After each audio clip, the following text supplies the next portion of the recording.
Tentu nanti harapan adalah Elsa-Elsa yang baru akan timbul, akan muncul dengan adanya motivasi semua peran serta, baik itu dari orang tua, baik itu dari guru-guru yang ada di SMA 2 Sebulu.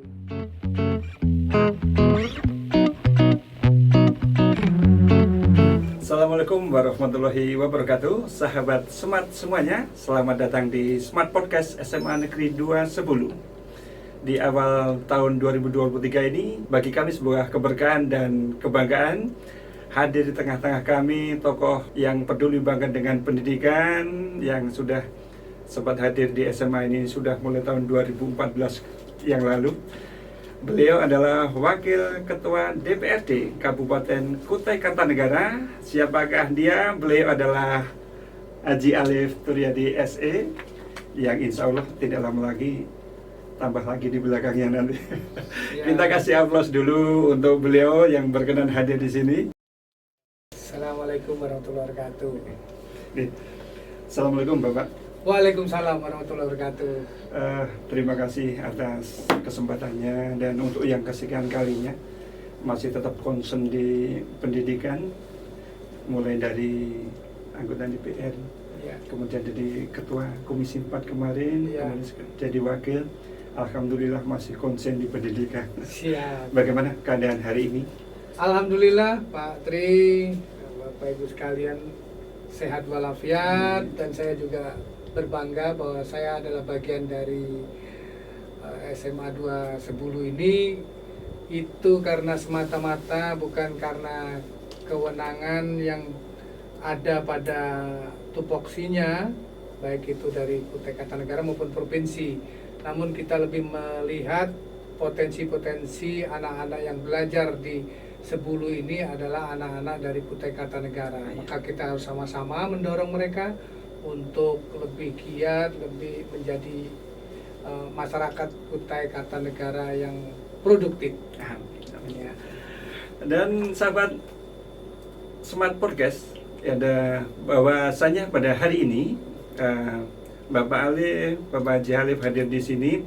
Salah satunya adalah mensupport anak kami yang bernama Elsa Intan Syahrani, yang menjadi duta siswa tingkat nasional di Medan nanti pada tanggal 27 Januari 2023. Dan semoga dengan support beliau, anak kita, anak kami dapat mewakili khususnya Kutai Kartanegara, membawa nama Kutai Kartanegara menjadi lebih baik lagi dan Kalimantan Timur pada umumnya. Kami persilakan kepada Pak Alif, bagaimana harapannya untuk anak kami yang Bapak sudah mensupport luar biasa ini ke anak kami. Ya, tentu ini sebetulnya bagian peran serta kita sebagai orang tua, melihat anak kita yang punya potensi yang cukup tinggi, kemudian belum adanya kesempatan karena kurangnya support. Tentu ini bagian dari diri saya, juga bagian dari pemerintah, agar kiranya melihat anak-anak kita yang memiliki bakat-bakat, yang memiliki potensi-potensi seperti ini. Mari kita bersama-sama, kita dorong, kita support agar menjadi membawa nama Sebulu, sekolah SMA 2 Sebulu maupun Kutai Kartanegara ke ajang tingkat-tingkat nasional. Itu harapannya. Jadi si Elsa ini memang di kami memang lumayan dan agak menonjol, terutama kami di public speaking. Jadi harapan kita bersama sekali lagi, semoga support dari Pak Ali dan doa kita semuanya membuat si Elsa, anak kita, bisa mengharumkan nama Kutai Kartanegara. Harapannya tentu bukan saja Elsa-Elsa. Tentu nanti harapan adalah Elsa-Elsa yang baru akan timbul, akan muncul dengan adanya motivasi semua peran serta, baik itu dari orang tua, baik itu dari guru-guru yang ada di SMA 2 Sebulu ini. Ini ada daftar pertanyaan panjang. Iya. Siap. Mudah-mudahan bisa saya akomodir. Jadi begini, kita sharing inspirasi di sini, podcast Mandal itu sharing inspirasi. Ada kegalauan kami di dunia pendidikan, bahwasanya Kutai Kartanegara adalah ibu kota negara. Iya. Kemudian pertanyaan kami dan untuk kami nantinya, kira-kira bagaimana dengan kehadiran IKN di Kutai Kartanegara? Baik, jadi begini Pak Tri, tentu Bapak Jokowi ketika mencanangkan bahwa Kalimantan Timur ini akan menjadi ibu kota negara, tentu kita salah satu bagian dari IKN, yaitu Kutai Kartanegara. Jadi prosentasenya itu kalau kita melihat itu 30% wilayah memang diambil di PPU. 70%-nya itu wilayahnya masuk dalam wilayahnya Kutai Kartanegara. Tentu kita berharap bahwa masyarakat kita tidak lagi juga hanya menjadi masyarakat yang hanya menjadi penonton di wilayahnya, dan kita berharap bahwa masyarakat kita punya peran andil yang sama dengan kedepannya masyarakat-masyarakat yang notabene adalah berpindah dari ibu kota yang lama ke ibu kota yang baru. Jadi ada urbanisasi masyarakat yang tidak sedikit. Tentu begitu banyaknya masyarakat ini, mereka ini harus berkompetisi. Ya, tidak seperti sekarang ini masih terbuka banyak kesempatan, dan kita ketika mereka datang kita harus siap untuk itu. Jadi kemarin baru-baru ini kita melakukan rapat paripurna dan membahas salah satu dari 15 raperda. Raperda salah satunya adalah melindungi masyarakat kita menjadi masyarakat lokal untuk menjadi masyarakat pekerja di dunia usaha di Kutai Kartanegara atau di IKN pada khususnya ke depannya. Itu kita lagi buatkan aturannya. Mudah-mudahan ini segera, karena pansusnya sudah terbentuk. Setelah pansus terbentuk, mereka akan bekerja dalam kurun waktu sekitar 3 bulan mereka bekerja, nah nanti baru ada hasilnya. Ya. Jadi itu salah satu langkah-langkah dari DPR Iya. untuk menyiapkan apa, tenaga kerja mungkin. Terus Betul. kemudian ini yang dari ini sahabat smart podcast semuanya.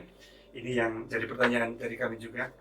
Kemudian kebijakan dari DPR apa yang, karena kita harus menyiapkan tenaga terdidiknya, makanya kami dari pendidikan juga ingin mendengar apa saja langkah-langkah yang dilakukan di anggota DPR Kutai Kartanegara untuk menyiapkan kami semuanya mendukung IKN ada di Kutai Kartanegara dan Kalimantan Timur.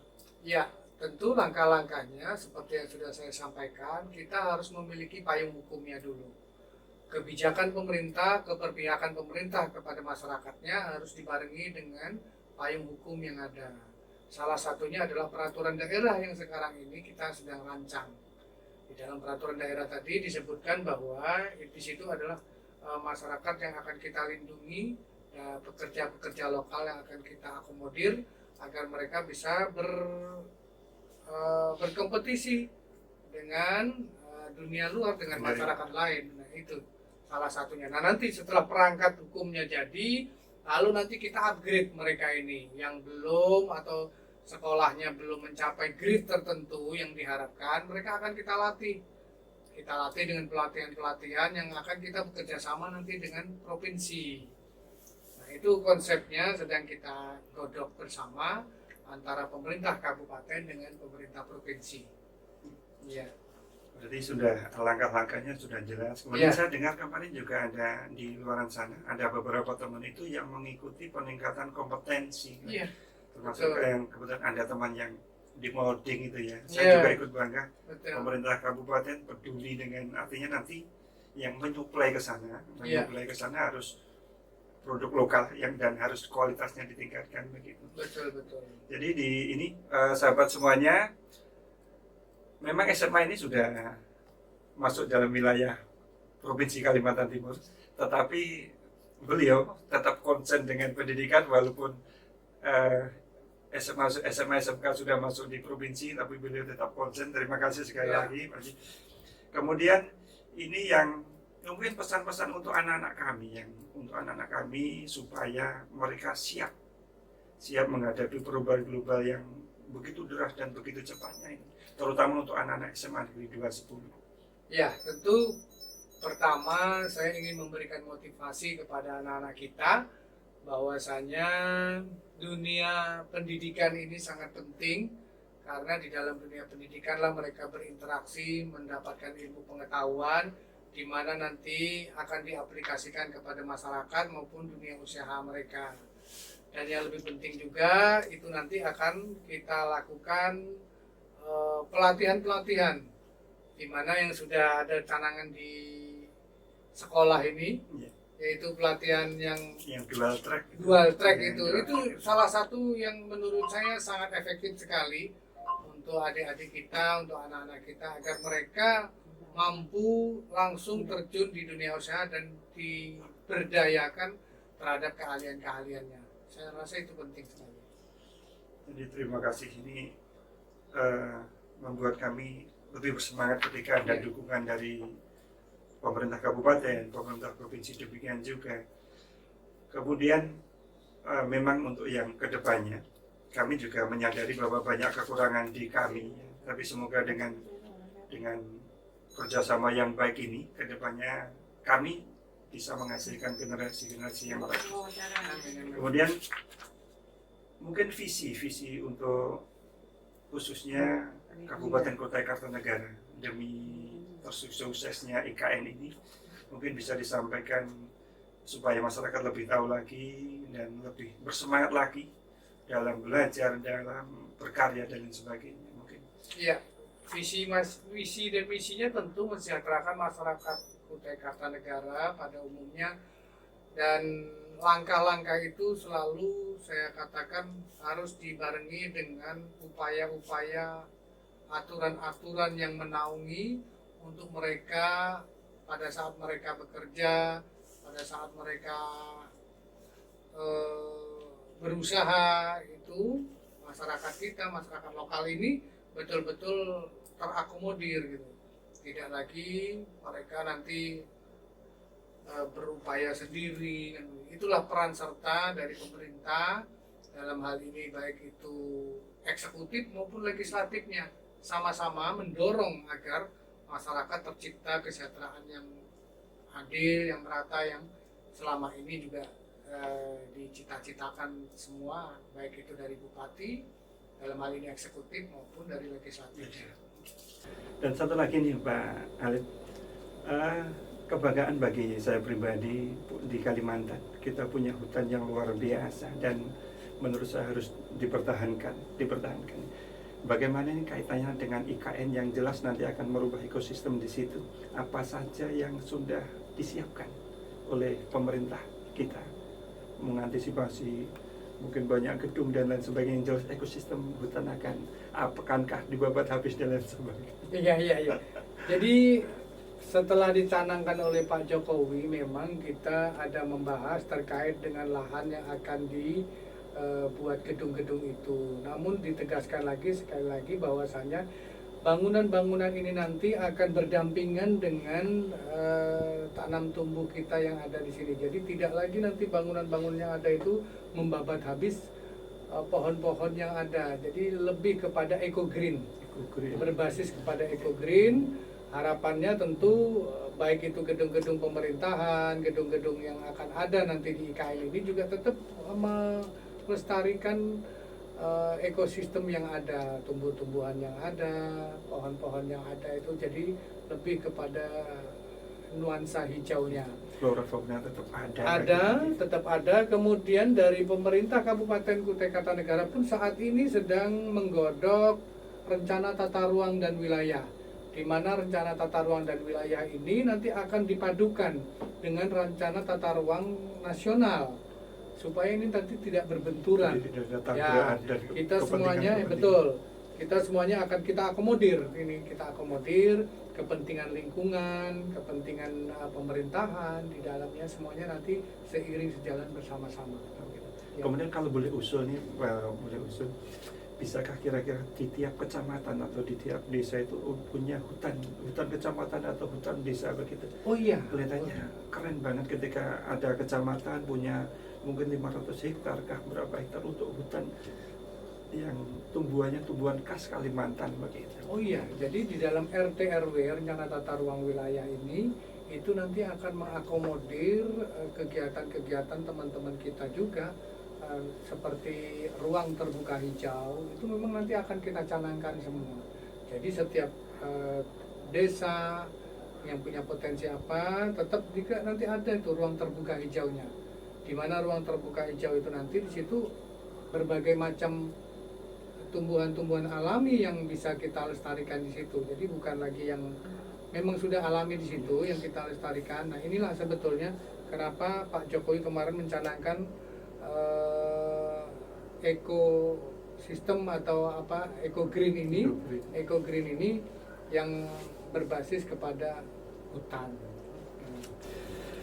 Terima kasih Bapak Haji Alif Priadi SE, Wakil Ketua DPRD Kabupaten Kutai Kartanegara. Sahabat Smart Podcast sharing inspiration di sini. Ini tadi pesan-pesan dan harapan, kemudian arahan juga dari beliau bahwasanya kita diharapkan bisa menjadi tuan rumah yang baik dan mumpuni begitu ya, intinya begitu ya. Sekali lagi terima kasih atas kehadirannya, sehat selalu dan sukses untuk Bapak. Amin. Dan kami minta doanya juga semoga Elsa Intan Syahrani yang atas dukungan Bapak dan teman-teman semuanya bisa mengikuti lomba Duta Siswa Nasional di Medan pada penghujung Januari nanti. Semoga membawa nama baik untuk Kukar dan Kaltim pada khususnya. Tetap semangat dan mewujudkan Kukar yang berdaulat, Kaltim yang berdaulat, dan kita menjadi warga IKN yang berkarya dan mumpuni. Sekali lagi terima kasih Pak Haji atas kehadirannya, sehat selalu dan sukses bisa membawa Kukar lebih baik lagi. Sehat dan selalu berkarya terus. Terima kasih. Akhir kata, wassalamualaikum warahmatullahi wabarakatuh. Salam. Waalaikumsalam warahmatullahi wabarakatuh.